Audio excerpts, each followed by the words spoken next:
বন্ধুরা দেখছেন আমাকে খুশি করার জন্য সবাই এক সাথে সবাই মিলে ফ্লাইং ড্যান্স করলো। তো বন্ধুরা দুপুরবেলা চলে আসলাম হাঁস মুরগি দেখে খাবার দিতে প্রতিদিনের মতো। তো ওরা খাচ্ছে। আসসালামু আলাইকুম ওয়া রাহমাতুল্লাহি ওয়া বারাকাতুহু। আলাদা এগ্রোর পক্ষ থেকে সাত বাগানের সবাইকে স্বাগত। বন্ধুরা সবাই কেমন আছেন? আশা করি সবাই ভালো আছেন, আমিও ভালো আছি। বন্ধুরা প্রতিদিনের মতো আজও দুপুরে খাবার দিতে আসছি। দেখেন হাঁসগুলো, যখন ক্ষুধা লাগে চীনা হাঁস রাজহাঁস একসাথে খাবার খায়। দেখেন এই যে নেতায়, এই নেতায় এই যে আয়া দেখবেন সবাই বিরক্ত করবে, খাওয়া দাওয়া করছে ভালোভাবে দেখা যাচ্ছে। বন্ধুরা দেখতেই পাচ্ছেন আসলে এই দুপুরবেলা যে খাবার দিতে আসতাম বা সকালবেলা যখনই খাবার দিতে আসতাম তখনই টার্কি মুরগিগুলো তিতি মুরগিগুলো দৌড়ে আমার কাছে আসতো, ভালোই লাগতো। আসলে ওই কথাগুলো ভুলতে পারি না। দেখেন রাজহাঁসটি গরম না আসতে আসতেই যে এখনও যে পানি পেয়ে গোসল করার চেষ্টা করছে, আপনারা দেখতেই পাচ্ছেন। এই দেখেন, এই দেখুন। তো বন্ধুরা এই যে দেখুন, মুরগিটা এখানেই খায়, এখানে থাকে, বেশ ভালোই আছে, ও কোনো বেজালে নেয় আর কি। তো বন্ধু চলুন একটু কবুতর শেড থেকে ঘুরে আসে। আপনারা দেখতে পাচ্ছেন ওরাও খাচ্ছে দুপুরে। দেখেন পানি খাচ্ছিল, আমাকে দেখে একটু ভয় পেল। দেখতে পাচ্ছেন ওই যে বেবি, এটা কিন্তু বাচ্চা, একদম খুব বাচ্চা তা না, বাচ্চার শব্দ পাচ্ছেন সেটা বুঝতেই পারছেন। চলুন একটু বাচ্চাগুলো দেখানোর চেষ্টা করি, কোথায় আছে সেটাও একটু দেখব। দেখেন সবাই দুপুরে খাবার খাওয়া নিয়ে ব্যস্ত, দেখতে পাচ্ছেন। বন্ধুরা বাচ্চার শব্দ পাচ্ছেন? এই যে পাইছি আমি বন্ধুরা, বাচ্চা খুঁজে পেয়েছি আসলে। এই যে বেবিটা, এই যেটার মধ্যে বেবি, দেখেন এই যে ওর মাকে বিরক্ত করছে খাবারের জন্য, যে খাবার দিয়ে দেখতে পাচ্ছেন কিনা যায় না। ও যে বেবিটা বসে আছে, প্রত্যেকটা খোপে আপাতত মনে হয় ডিম বাচ্চা তেমন একটা নাই, তাই মনে হচ্ছে। বন্ধুরা যা করে খাওয়া দাওয়া করুক, আর আপনারা আমার ভিডিওটা দেখে চ্যানেলটা সাবস্ক্রাইব করে দিবেন, তাহলে নতুন নতুন ভিডিওগুলো আসলে আপনারা সাথে সাথে নোটিফিকেশন আকারে আপনি ইউটিউব চ্যানেলে চলে যাবে আর উপভোগ করতে পারেন এর মজা সুন্দর সুন্দর স্বাদের কর্মকাণ্ডগুলো। তো বন্ধুরা দেখতে পাচ্ছেন এই যে এখানে দেশি মুরগি 3টা আছে, ওদের খাবার দেওয়া হয় একবারে, একদম রাত পর্যন্ত থাকে। দেখছেন এই যে সাদা দেশি, আর ওই যে লাল কমলা রঙের একটা মোরগ আর 2টা মুরগি আর কি রাখা হয়েছে এখানে। এরা মোটামুটি সুস্থ আছে, ভাইরাস যে এদেরকে ক্ষতি করতে পারে না, মানে এই জায়গাটায় মোরগ লাগেনি। তো দেখেন এই কত সুন্দর একটা বোমা কবুতর চলে গেলো। তোরা খাওয়া দাওয়া করুক বন্ধুরা।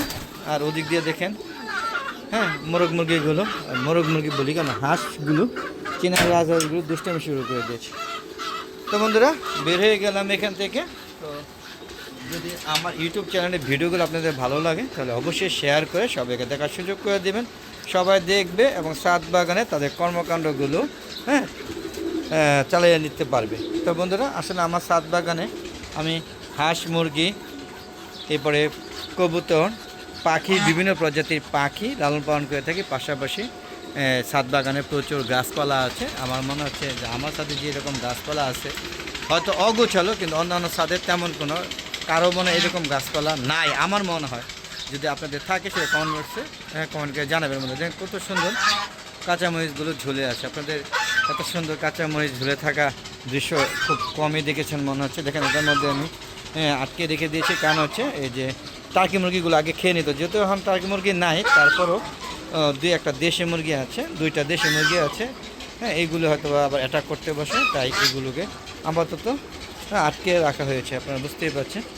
আর বন্ধুরা দেখতেই পাচ্ছেন আমার এই চীনা হাঁসগুলোর জন্য খাবার প্লেট আলাদা, রাজহাঁসের জন্য খাবার প্লেট আলাদা। যদি আলাদা করলে লাভ হবে না, ওরা এখান থেকে ঘুরে ওখানে খায়, ওখান থেকে ঘুরে এখানে খায়। তো চলুন একটু ডিমের শেডে যাই। এখানে দেখেন চড়ুই পাখি খাচ্ছে, যদিও আমি এদের খাবার দিয়েছিলাম এখানে মুরগির জন্য, মুরগি খাবার জন্য। দেখেন মিক্সড খাবারগুলো, তো ওরা এখানে নাই, মুরগি কম, প্রত্যেকবার যেমন দিয়ে রাখি সেই ওই দেখেন এই 2টা মুরগি, এই ফুটফুটা মুরগি আর একটা কালা মুরগি, মনে রাখবেন এই 2টা মুরগি আপাতত আছে।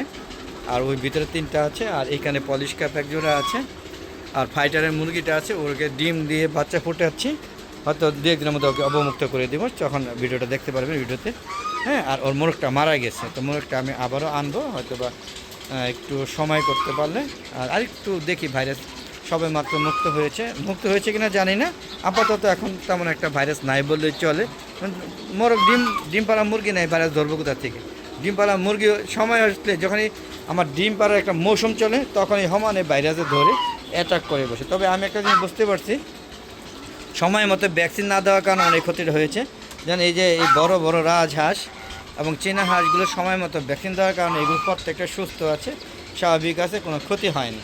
পাশাপাশি মুরগিগুলোকে ভ্যাকসিন এনে রেখেছি, কিন্তু দিতে একটু মানে অলসতা দেখাইছি, আর এতেই ক্ষতিগ্রস্তটা হয়ে গেছে। এতে আমি বুঝতেছি আমার কথা নিয়ে ক্ষতি হয়েছে। যাক, আগামী আরেকবার চেষ্টা করবো। এরপরেও যদি মোরগ মুরগি সময় মতো ভ্যাকসিন দেওয়ার পর যদি মারা যায়, তাহলে আর ইউটিউব চ্যানেল চালাবো না, মোরগ মুরগি চালাবো না। আসলে মোরগ মুরগি আছে, আমার ইউটিউব চ্যানেল আছে। হ্যাঁ, গাছপালা আছে, গাছপালা ভিডিও আপনারা খুব কম দেখেন। তো মোরগ মুরগি ভিডিওগুলো দেখেন, তবে সেরকম মানে আশানো নয় আর কি। তো বন্ধুরা, আজ আমরা চলে যাবো, যাওয়ার আগে সবার সুস্বাস্থ্যতা কামনা করে আমি আমার ভিডিও শেষ করছি। সবাই ভালো থাকবেন, সুস্থ থাকবেন, নিরাপদে থাকবেন, আর বেশি বেশি আমার ভিডিওগুলো দেখবেন। আর বন্ধুরা, আমার একটা ফেসবুক পেজ আছে, মিজান এগ্রো বিডি। ফেসবুক পেজটাকে প্রথম ফলো দিবেন, তারপর সম্পূর্ণ ভিডিও দেখে, হ্যাঁ, তারপর শেয়ার করে সবাইকে দেখার সুযোগ করে দিবেন। আর সুন্দর সুন্দর মতামত আশা করি মতামত দিবেন, আর আপনাদের প্রতিটা মতামত আমি পড়ে যাচাই করে তারপর উত্তর দিয়ে থাকি। আশা করি আপনারা আমার মতামত গ্রহণ করবেন আর আপনাদের মতামত দিবেন।